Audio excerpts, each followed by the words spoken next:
Hello everyone, my name is Sachit Metsara and today I will be teaching you about earthquakes.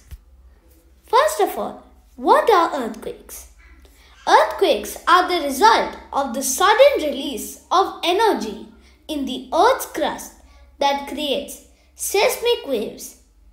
They can be caused by natural events such as volcanic eruptions, tectonic plate movements, or human activities like underground mining. The magnitude of an earthquake is measured on the Richter scale. Next, I would like to talk about tectonic plate movements. The movement of the tectonic plate is primary cause of earthquakes. When two plates collide or slide past each other, the friction between them causes energy to build up. When the energy is released, an earthquake occurs. The location and intensity of the earthquake can be predicted by studying the movement of the tectonic plates. Seismic waves. These are the waves that occur when there is an earthquake. They occur in vibrations.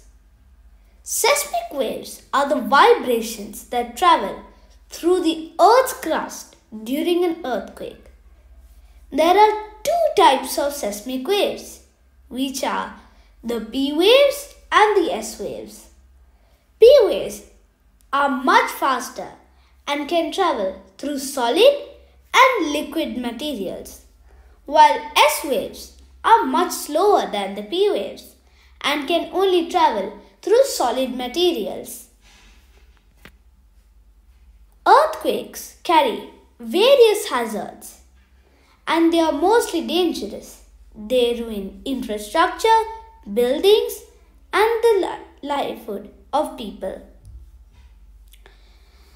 Earthquakes can cause a wide range of hazards including ground shaking, landslides if you are living near mountains or mountainous areas, tsunamis and building collapses. The severity of the hazards depend on the magnitude of the earthquake and the location of its epicenter. It's important to be prepared for earthquakes by having an emergency plan at your home and in a place where you can reach them. In conclusion, earthquakes are a natural phenomenon that we can't stop. They have devastating consequences. By understanding the mechanics behind their occurrence, we can better prepare for it and mitigate their hazards. It is important to continue studying earthquakes, getting ready for it, and improve our ability to predict and respond to them. Thank you for listening.